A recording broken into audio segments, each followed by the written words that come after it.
No, thanks everyone for being here today and for joining our session.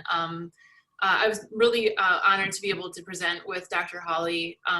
Been a huge fan of her work for a long time, and it was a real great opportunity for us to be able to kind of combine forces. And just on a personal note, I miss seeing everyone in person. MCC is one of my favorite groups, and this day is one of my favorites of the professional year. So it's a real disappointment to have to be away like this, and I'm really looking forward to when this is done and we get to see each other again. So Sarah and I have a joint interest in cancer disparities, and she represents one of the state's NCI designated comprehensive cancer centers at the University of Michigan, and I represent the other in the Karmanos Cancer Institute in Detroit. And she and I were both recipients, along with some of our colleagues, of a supplement to those cancer center grants to focus on rural disparities in the state of Michigan. So today we're kind of going over what those projects were, what our preliminary findings are, and what we're each doing in our respective cancer centers moving forward. So Sarah, do you mind advancing? So today I'm going to go over really briefly the rural cancer disparities we see in the United States and specifically in our state of Michigan. I'm going to go over the project that Dr. Hawley Thompson and I led from Wayne State and Karmanos. Sarah will do the same with hers.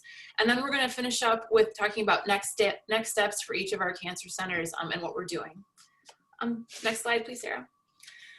So research has shown that across the United States, residents of rural communities bear a disproportionate cancer burden compared to residents of urban communities. So we see that rural counties experience higher cancer mortality rates compared to those in metropolitan urban counties, even though on average, rural counties usually have a lower average cancer incidence rate, and we get these data from the CDC. So we see disparities are due to higher death rates from specific cancer types, and that includes lung, colon, rectum, prostate, cervix, oral cavity, pharynx, and kidney. And the higher incidence rates of those cancers in rural communities are likely due to a higher prevalence of cancer risk factors, including cigarette smoking, obesity, and physical activity. Next slide, please, Sarah.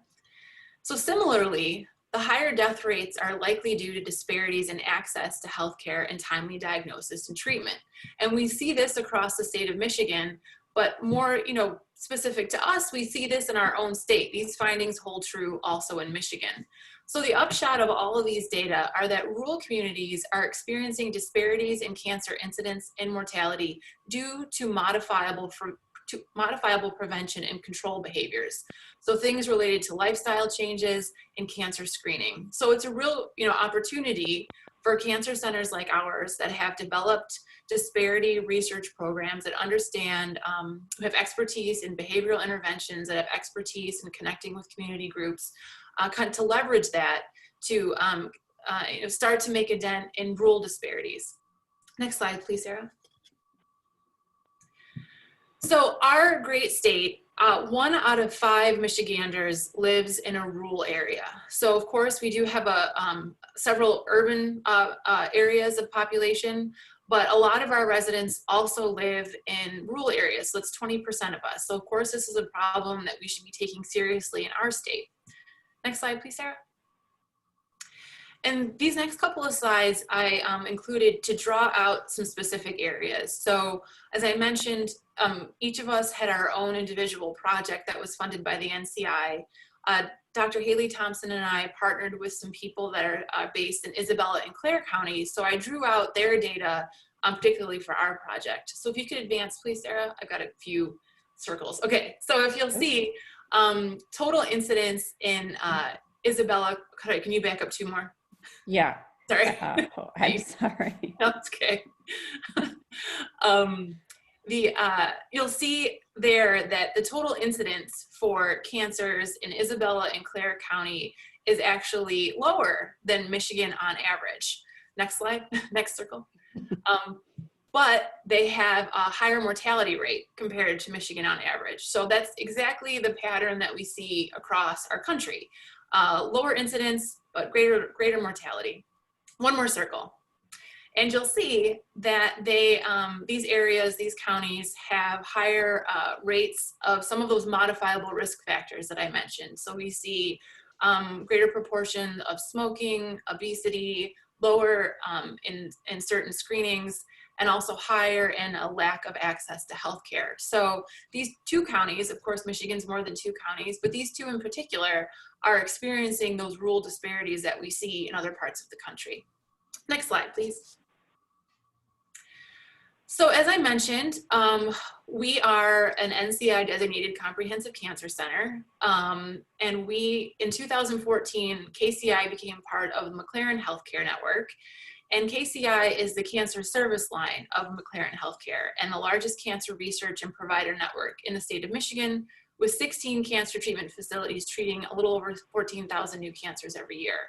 In 2017, KCI formally expanded its catchment area to 46 of Michigan's 83 counties. Next slide, please. So Dr. Thompson and I, who I'm sure many of you know, and I think is presenting in a parallel session right now, she and I thought that we could take advantage of our expanded network and start partnering with other providers and researchers throughout the state. So we focused on the McLaren KCI Treatment Center in Mount Pleasant, Michigan. So as I introduced this section with data on the incidence and mortality rates in Isabella and Clare counties, we thought that that would be a great opportunity to start partnering with people that are in sort of this newly developed network. So in particular, we focused on the treatment center in Mount Pleasant, Michigan, and also Isabella Citizens for Health, which is a primary care clinic that serves a lot of vulnerable patients in that area. Next slide, please, Sarah. So we had an overall goal. We thought if we had a year or so's worth of funding, we could work to create an infrastructure to implement behavioral interventions to reduce cancer disparities in rural populations. So we were already experts in behavioral interventions. Haley and I both were experts in disparities in care, mostly focused on racial disparities, but we wanted to expand that expertise. We wanted to take what we knew to other populations. We also wanted to facilitate and develop a partnership with other people in our network. So that was our grand goal. We wanted to take what we had as individual researchers and also work to collaborate more throughout our network. There already was a clinical trial infrastructure for therapeutic trials in Mount Pleasant, but we thought we could start to develop that for more behavioral trials. So within that, we had three aims. First was to conduct an environmental scan of local capacity to conduct cancer prevention and control research in Isabella and Clare counties. Then we would leverage our existing clinical trial infrastructure to develop a rural cancer prevention and control program with a focus on behavioral interventions. So again, focusing on the fact that we knew that there were modifiable behaviors that we could address to help improve disparities in the rural communities. And then last was use findings from those first two aims to implement behavioral pilot interventions that connect rural populations from primary care to oncology care. So as I mentioned, our main partners were focused in both primary care and also in oncology. So this was our grand plan. Sarah, could you advance, please?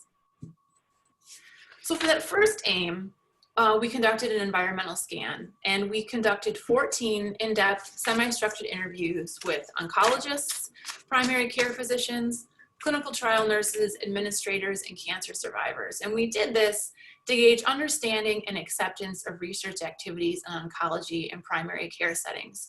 So we had a series of interview guides to determine what were their experiences with research. Was it positive? Was it negative? What type of research were they interested in conducting? If they were, did they think they had the capacity? Did they think they had the interest? Did they think they had the community support? It was a really broad kind of interview.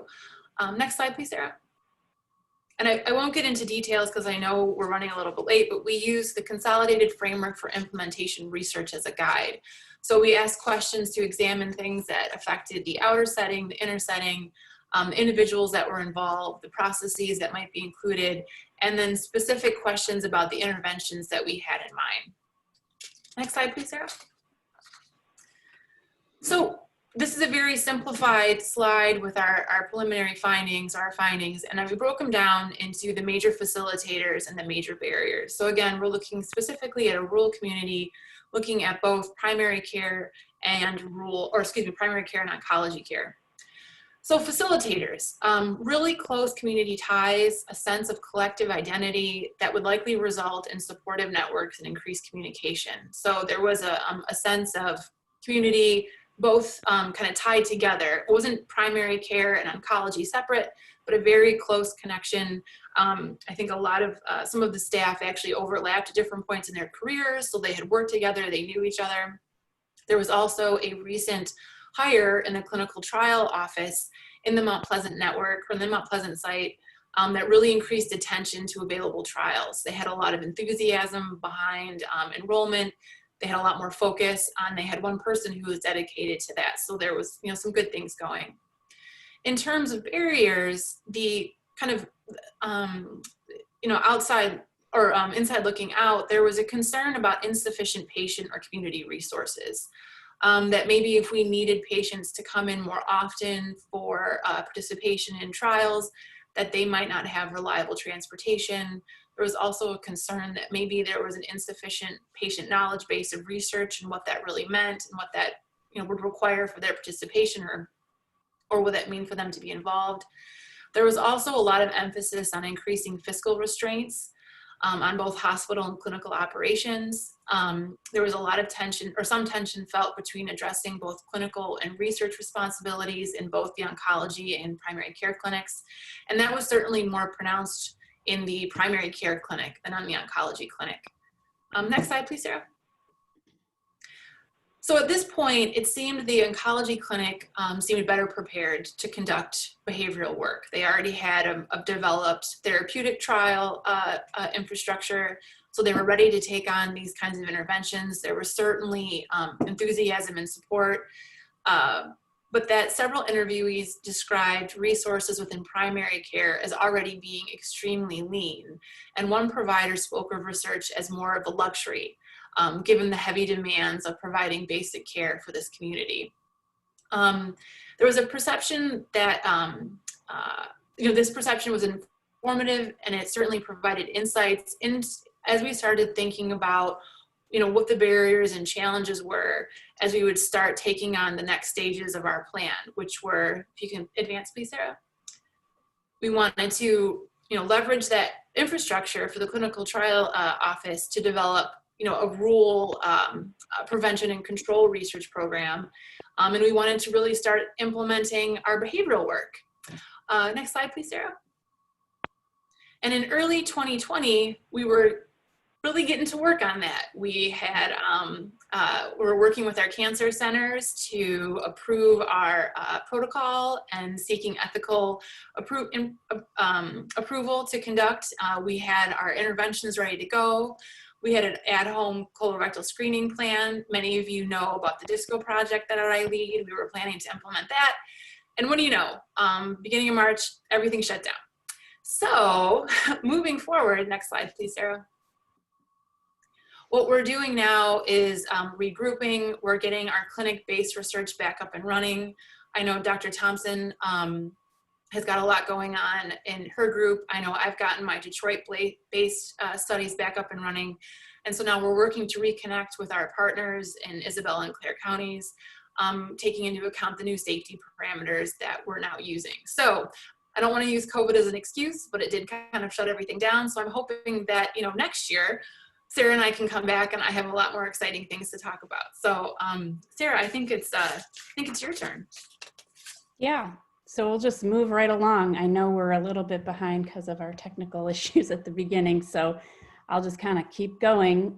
Thank you, Dr. Hamel. And as Lauren mentioned, I'm going to speak about the similar supplement that we received at the Rogel Cancer Center, which was funded under the same auspices of kind of rural-focused projects. And this is just the team here. We were fortunate to be able to actually have Dr. Hamel join our team.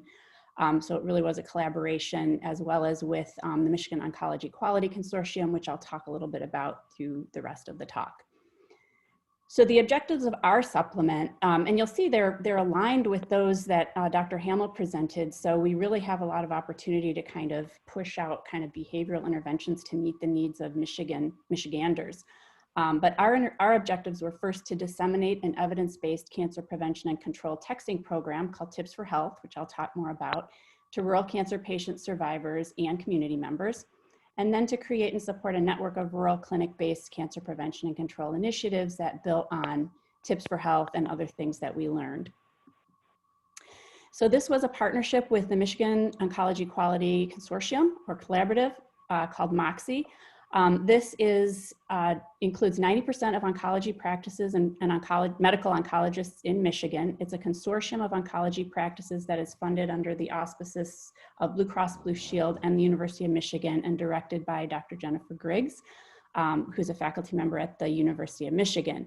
So 6 of the MOXIE has 6 regions, 4 of which are rural or mostly rural, and this is a little bit light, but you can see the big circle kind of around the ones that we were focused on as the kind of point of delivery of our Tips for Health intervention. I think Lauren did a great job of describing this already. You know, despite advances in personalized treatment in cancer, there remains a strong need to continue these efforts in Michigan and nationally, but particularly in Michigan, we still have these risk factors that she already described, as well as a need for cancer screening. We know cancer screening works. So that was an area that we also wanted to think about getting into in terms of delivering a texting interventions. So what is Tips for Health? So I have a few slides and I'll probably go through them rather quickly. Tips for Health is an internally funded project. It's funded by our Cancer Center and built by the Center for Health Communications Research, which is a shared resource of the Rogel Cancer Center, in partnership with the National Cancer Institute. So many of you may be familiar with some texting programs they offer called Smoke-Free Text, Healthy You Text. So we were able to collaborate with them and actually obtain their message libraries, bring them into our center, and tailor them a little bit for the needs of Michiganders and the populations that we were interested in reaching, under the guiding principles of we wanted an intervention that would have broad access. So it didn't require a laptop, it didn't require a smartphone. It was something that most people could use just using any kind of regular phone that had texting ability, easy to deploy, little or no cost to the user. And through this, we could potentially reduce some of the disparities that Dr. Hamel and I both described. So there's 4 modules to our program. They are the 3 that I mentioned earlier: quit smoking, eating healthier, being more active, that are done in collaboration with the NCI. And then we also developed our own SMS program using colorectal cancer screening as the first kind of new module that we wanted to take on and add to this suite of pre-existing programs.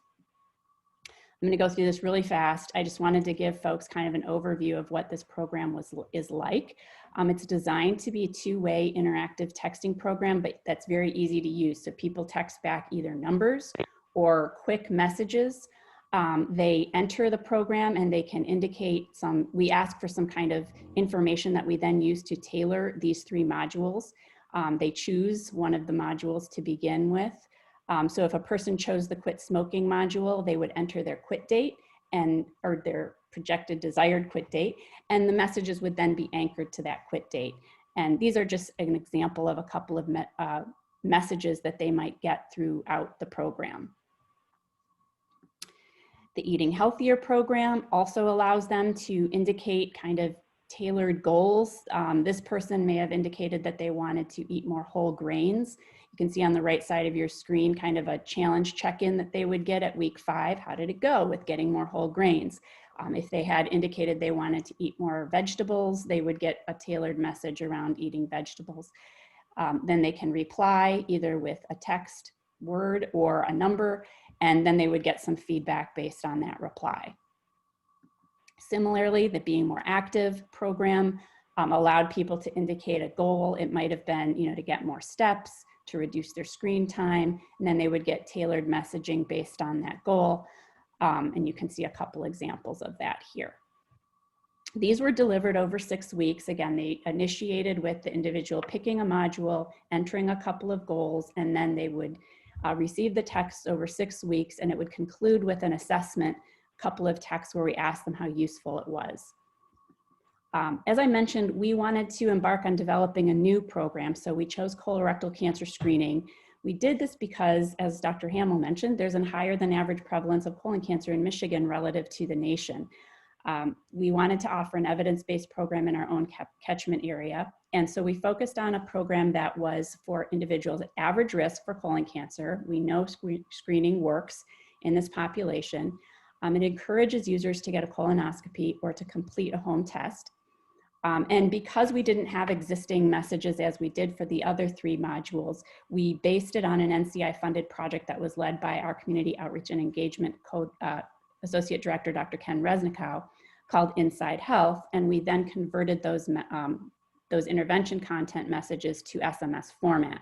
And I'll just show you, this is an example. I'm sure you can't read any of this, but this program was an evidence-based program that was delivered at Henry Ford Health System to focus on increasing uptake of colorectal cancer screening, particularly among African-American members of Henry Ford Health System, and was shown to work. So we were able to pull those messages, program them into our SMS platform, and deliver them in that colorectal cancer screening module.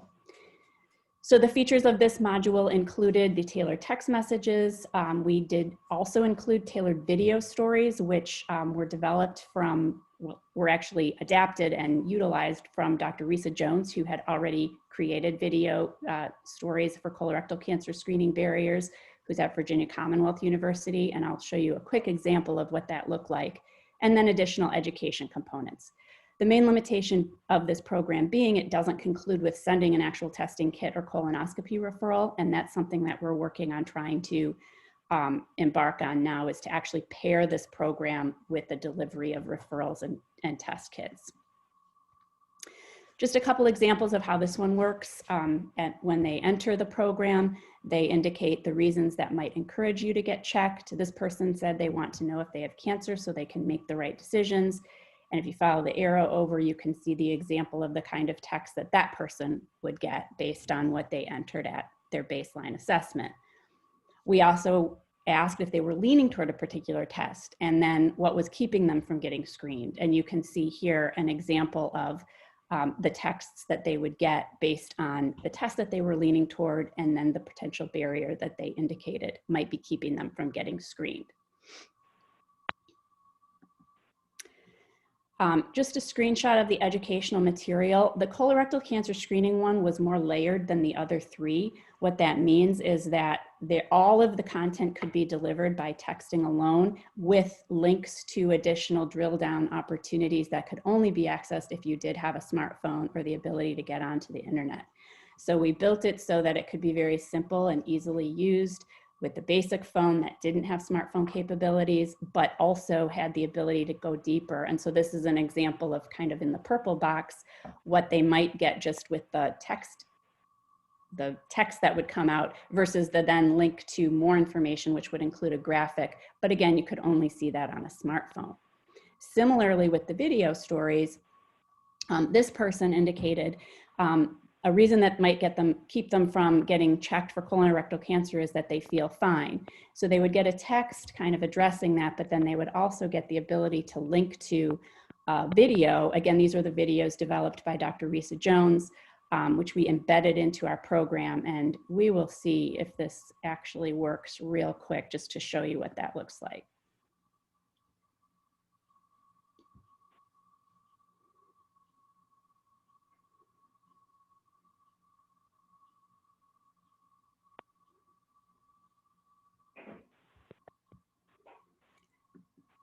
And it goes on and just kind of talks about kind of addressing that barrier that the gentleman felt of feeling fine.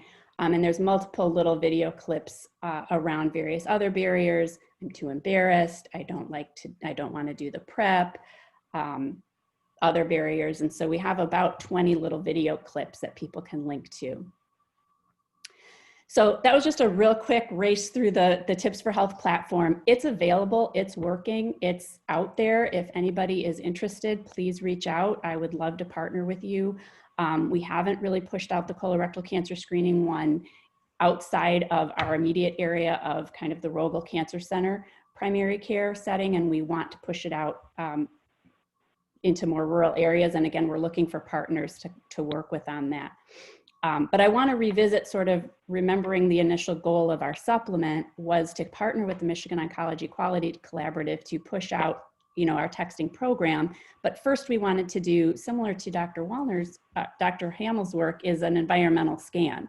So this is some of the priorities that we learned from the oncology practices that we talked with. These were all based in rural locations, again, in that circle area that I showed you earlier on the map. And so what we heard from them was promoting basic cancer prevention and control. The three areas that I've been talking about were a priority. Helping patients navigate their actual cancer care. These are oncology practices, so they're delivering chemotherapy and other cancer care to patients. Transitioning patients to survivorship care. So once they complete their treatment for curative intent, they need to go back to kind of primary care and embark on survivorship care. So help with doing that. How do they do that?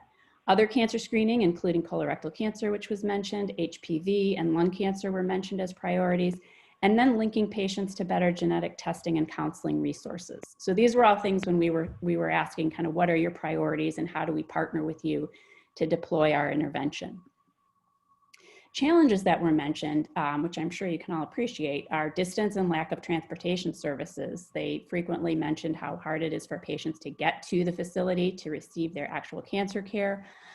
Cost and lack of good insurance coverage, financial toxicity concerns were mentioned by every practice that we talked with for their patients. The shortage of oncology and primary care. So again, delivering interventions is something that they were very excited about, but still we're having a shortage in terms of delivering cancer care and then transitioning patients to primary care, which is probably one of the better places for an intervention like Tips for Health to live, is in the primary care setting. So that was mentioned. Internet and data plans. So we were really excited that we had developed this kind of easy to use texting program that could be deployed on any kind of phone. But what we heard was that actually a lot of patients have limits to their data plan. So they aren't going to be able to use a texting program in the context of having limited minutes unless we're able to offer some kind of a plan or some kind of an alternative to go with that texting program for them to use it.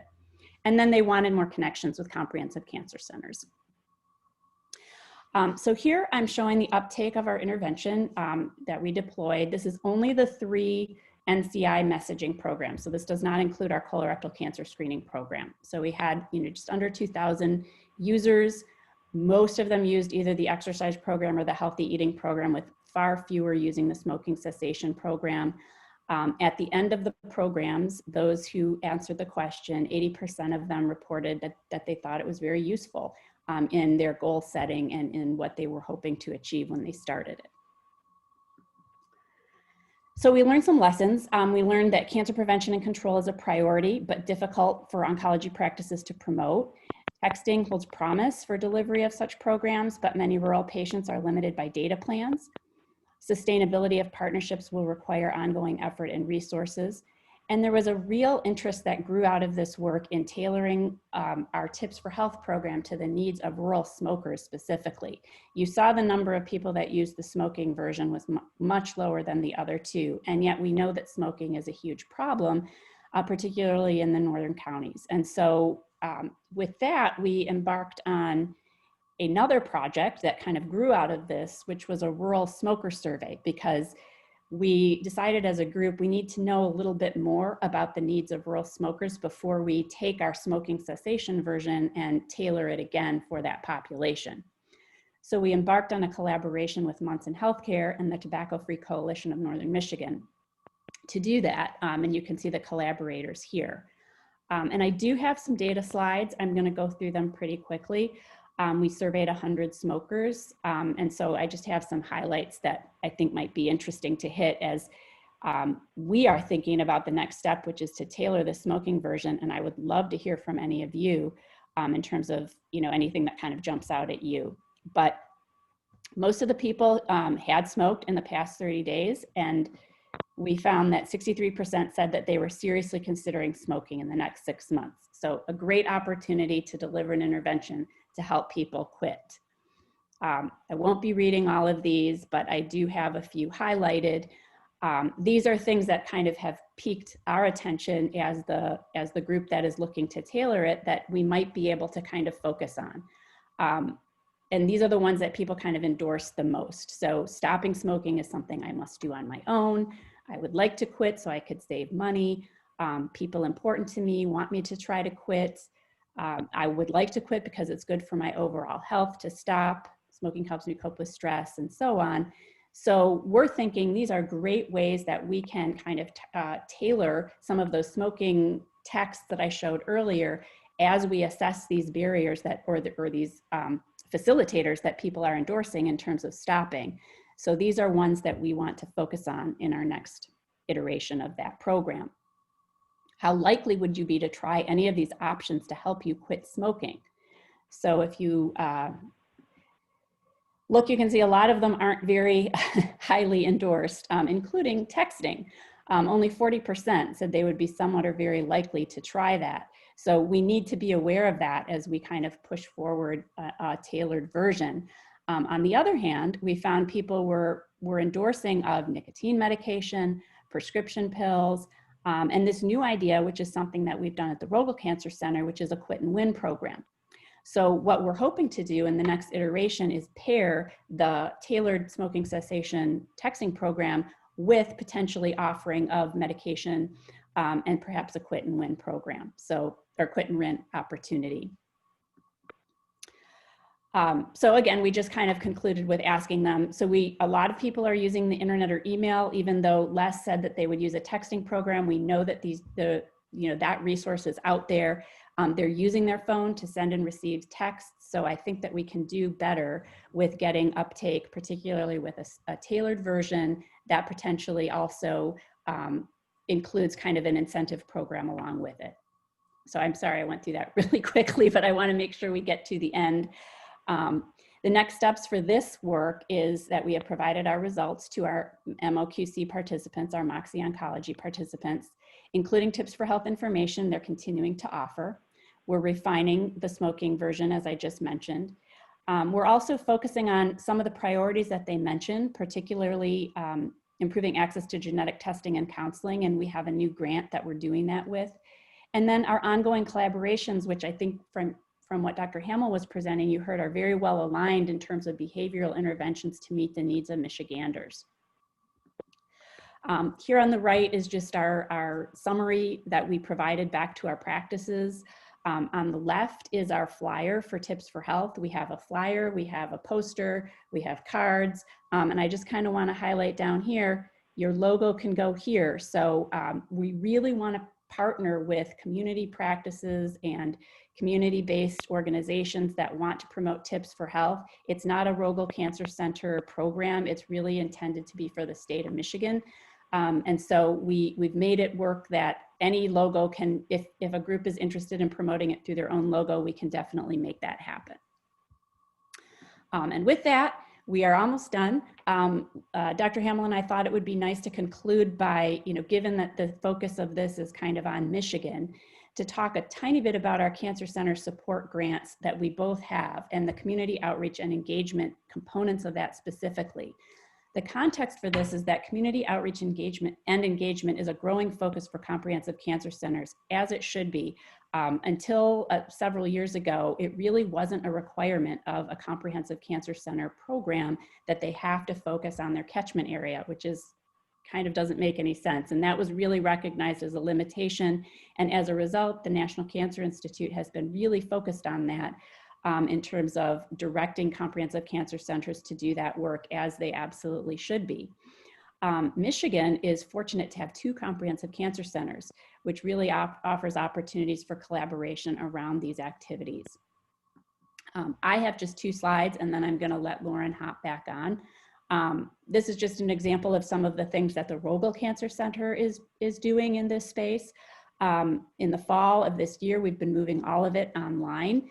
And so we've been really happy to see good uptake continues with some of these kind of community outreach activities, which are informed by our community advisory board. So we go to our board of community advisors, we ask them what's needed, and we then launch programs in response to what we hear from them. This is some example of research that's happening here at the Rogel Cancer Center, not here in my house, in the space kind of community outreach and engagement. So we have some cross-cancer projects. I've talked already about Tips for Health. I talked about the genetic testing project. We've done a survey of Middle Eastern and North African community members in Michigan that we finished that's resulted in a couple of publications. And it's also helped us to develop an Arabic version of our smoking cessation program, which we call Yalla Quit. Oh, wow, that just came up. I didn't know that was happening. So, but that is out there, and it's been, we've had really good uptake of it so far. We have some work happening in lung cancer, including the tailoring work that I've already spoken about. We have some work in prostate cancer that's happening with another oncology quality collaborative in urology. And then we're planning a COVID cancer survey, hoping again to work with Karmanos. And I believe that actually may be what Haley is speaking about Karmanos is well ahead of us in this effort. Okay, so that was fast. And Lauren, please jump back in and I'll advance your slides. Thanks, Sarah. Yeah, like Sarah mentioned, Michigan is really fortunate to have two cancer centers that take community engagement and outreach so seriously. And a lot of the credit from KCI goes to Dr. Haley Thompson and her team featured here. I've been fortunate enough to kind of be able to hold on to their coattails in a few instances. But they're, as an office, they've developed the Office of Cancer Health Equity and Community Engagement, and their mission is to eliminate cancer health disparities in Michigan by promoting community engaged research and evidence-based strategies throughout Karmanos' 46 county catchment area in Michigan. Sarah, could you advance, please? And they've got a few things that I wanted to highlight today. One in particular is really close to my heart. It was formerly the Detroit Health Link, but has now become the Michigan Cancer Health Link. And it's an academic community partnership created to build community capacity to collaborate in cancer-related research. So what our Office of COE has done is developed cancer action councils, and they're placed strategically throughout the Metro Detroit area and are now expanding throughout different parts of the state. So you'll see where they're listed here. But these are groups of people who are cancer survivors, caregivers, and advocates, and they actually go through a research curriculum. So this isn't,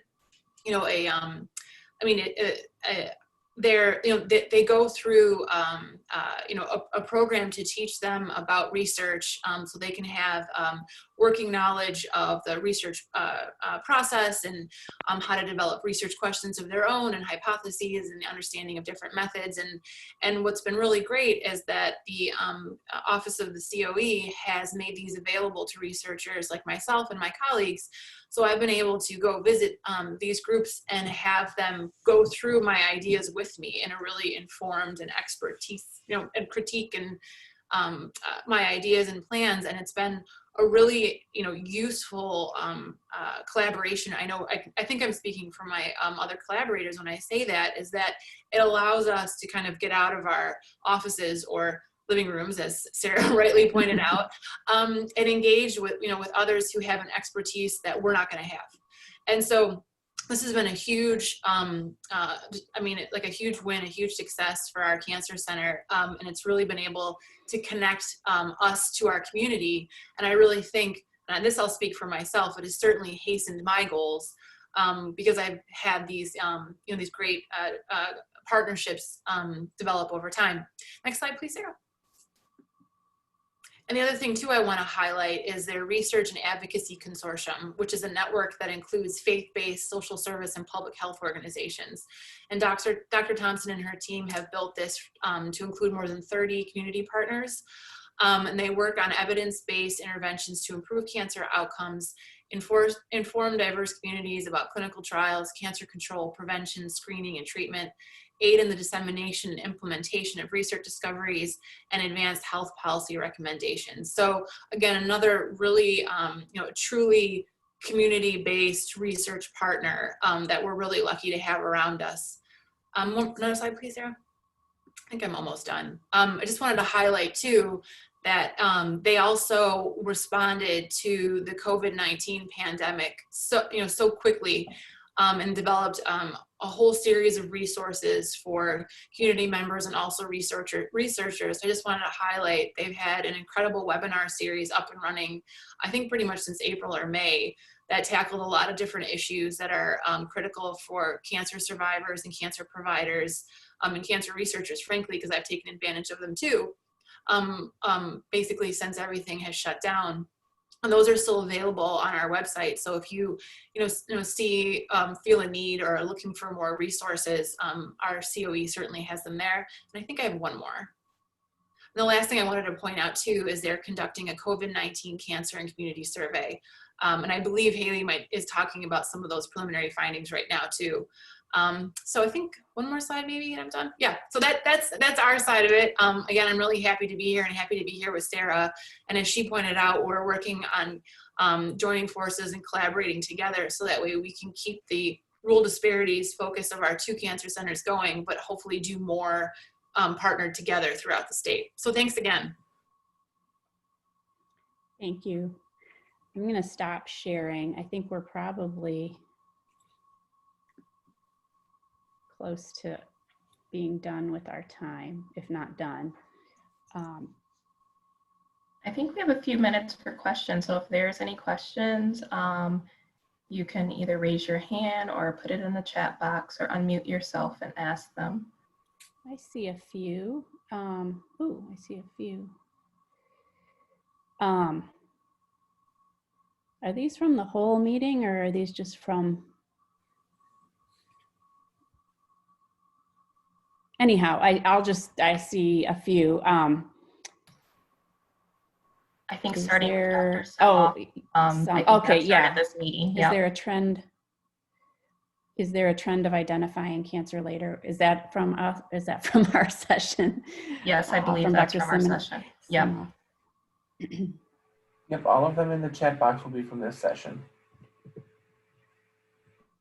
I think there's one, anyhow. I think I think that's probably in reference to the colorectal cancer comment that I mentioned. And I think we're still trying to understand that. I think screening definitely can be increase the rate. So the rate of colorectal cancer is slightly higher than the national rate. And I think the rate of colorectal cancer screening is also slightly lower, although it's very site specific. So I think that's one reason why we think if we can focus on increasing uptake of screening, we can have an impact on that. There could also be kind of biologic or other issues going on that could have something to do with that. The question actually, I'm sorry, this is Mike. Hi, Mike. Hi, the question actually was from Lauren's part of the presentation, and when she was presenting regarding like Isabella and Clare County and looking at things. Okay. She presented data that said there was a lower incidence of cancer, but a greater mortality is basically the gist, was the gist of that. The question, in particularly in the rural communities that I was interested in, is do you guys believe, or from your research, are you identifying that it's that cancer based, we're finding it later, therefore we're having higher mortality, which is pretty much the a commonality in a lot of what's going on. But I wanted to know if that still fit with your research in the rurals. Thank you very much. I really enjoyed the talk. Yeah, no, I think, no, you make an astute point there, and that's part of it, is that the screenings happen later, cancers are caught later on average in those communities, so it's another piece of it for sure. I mean, Sarah and I think are focusing on similar issues, but that's another piece of it. There's a question from Steve Springer about telemedicine, which it's a great question.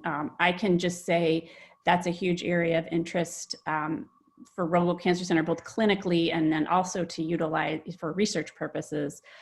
We've expanded our ability to utilize virtual and telemedicine visits with patients who are further from our actual clinical delivery sites, which has actually been a plus. And I think the one plus of the pandemic will be the ability to reach people virtually through those types of visits. And I think Karmanos is doing the same thing. The downside is sometimes people just do need to come in. And also, as we heard this morning so beautifully, the communication piece is a little bit more challenging, I think, virtually than it is in person. But I don't know if that really answers your question, but I think we're definitely seeing more of it we're being able to bill for it, and the cancer patients are taking advantage of it because many of them also don't want to come in still at our cancer center. Lauren, do you have anything to add? No, I mean, I agree with Sarah, and I think we're doing the same thing. I think, from my research perspective, what I'm anxious to do is start to adapt our methods so we can assess things to see what the telehealth environment either improves or, I don't know, maybe makes worse. But just anecdotally, I've been talking with providers and with patients who have been on both sides of the telehealth conversation, and in some ways, I think it's been beneficial, and in some ways I think it isn't. So I think we need to start collecting more data on what that means, not just for rural patients, but from patients, all from all over the state. Just from my own perspective, I was on a telehealth call with my dad who just finished his cancer treatment up. Well, I guess it's been more than a year, but it was, in some ways it was nice because we were on the couch and, we had our cups of coffee and it was a little bit more comforting. But on the other hand, there was some technology issues at the beginning, and, he and I were both pretty tense, as you can imagine, when it's those kinds of conversations. So I could see, how different patients might respond differently to that kind of new environment. Hi, this is Al Janari. I submitted a question in the chat though. So what are we going to do about the shortage of oncologists? I see that. Yeah, Sarah? Neither Laura nor I are MDs. This was something that, it's just heartbreaking to hear when you talk to the oncology practices. I spoke with both oncologists themselves as well as practice managers, nurses, and it was just a repeated plea for, any solutions for that. They're doing all sorts of things to try to make it appealing to start up a practice in a rural location. I think telemedicine, telehealth, and virtual may be one solution, at least a Band-Aid solution, to allow people to have access to people who aren't physically located in rural communities. But I talked to a couple practices who said, they've had these, in their opinion, great positions open for 2 years, and no applications. So I think, moving it earlier into fellowship training, trying to get, incentives and loan repayment, those kinds of mechanisms may be helpful. I would love it. I think it's a huge problem, and it's not just oncologists, it's primary care as well. Yeah. Even getting people to go into primary care, not to mention going to a rural area. So I don't have a good answer for that. But yeah, I agree. I just ask it just because it's a call for action. We really need to put more talks at the national level, because trust me, no amount of money also, it may get people for 2-3 years. They pay their loans, they're fine, then they're off to somewhere else.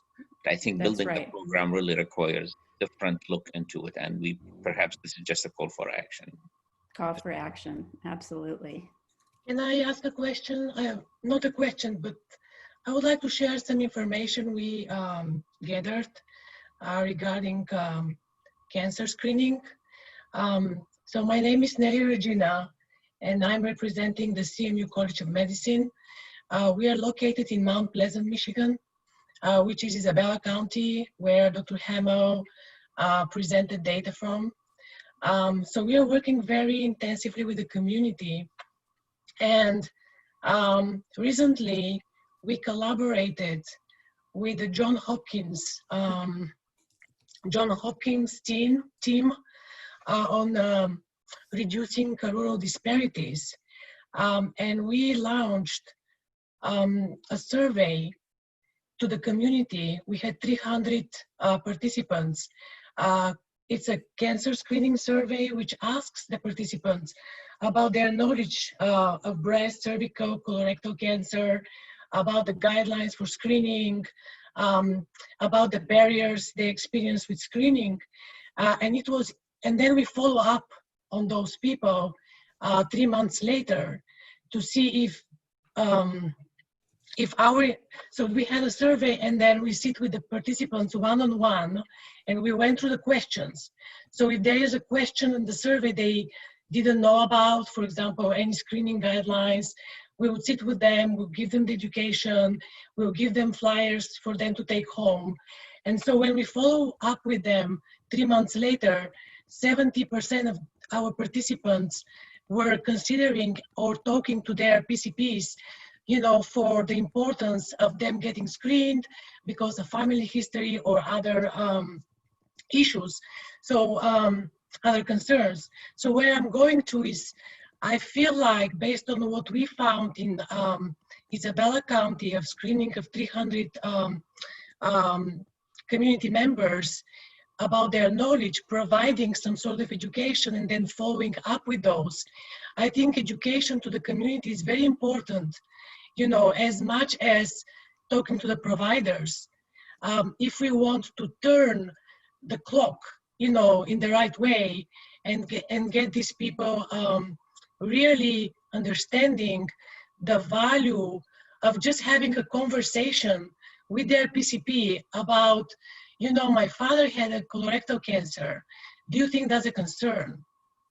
You know, even that question can actually open doors and influence in a positive way, you know, the cancer screening rates and actually saving lives, improving quality of life.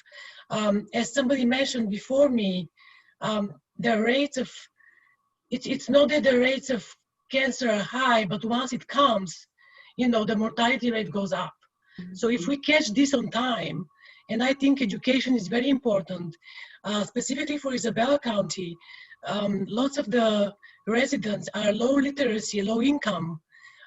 So real education can be, to the community, can be a very important element, you know, in our fight, you know, to actually promote health and treat cancer. Definitely. Thank you for that comment. And I think your point about just a simple question, which can, you know, simple educational points that could be put out. Remember to ask about your family history, or, you know, that can be very powerful. Yeah, and we were asked by so we went to different community events, farmers markets, baseball games, basketball games, school events, art fairs, you know, you name it. And, you know, just when we talk about cancer screening and family history, we got lots of questions about family history, why that's important. Right. You know, my mom had breast cancer, so what? Like, why this is important for me? So, you know, once they turn these surveys back to us, we sit with them, we go through their answers, you know, and we see where the gap of knowledge is. And then, you know, 3 months later, we have 70% of the people we reached out to saying that they did talk to their PCP regarding different concerns about cancer screening, you know. So I think that definitely makes a difference. And if you think the CMU College of Medicine in any way can help, you know, or assist, you know, with the consortium effort and your group team effort, we'll be happy to. Thank you. That's wonderful. All right. It looks like we have 1 minute, Shardae. Yeah. Thank you, Dr. Hamel and Dr. Hawley, for such a great engaging presentation today. I just want to thank you for taking the time, and we will be returned to the main breakout room in just a couple of seconds. I don't know if either of you have any last minute closing remarks. Thanks, Shardae, for organizing. Thanks, Sarah. We surmounted the technical problems, so yes. Okay. kind of Thanks, how everyone. life is these days. Thank you all. Yeah. Thank you. Well done.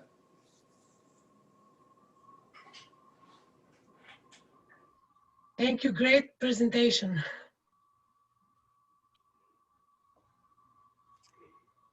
Thank you.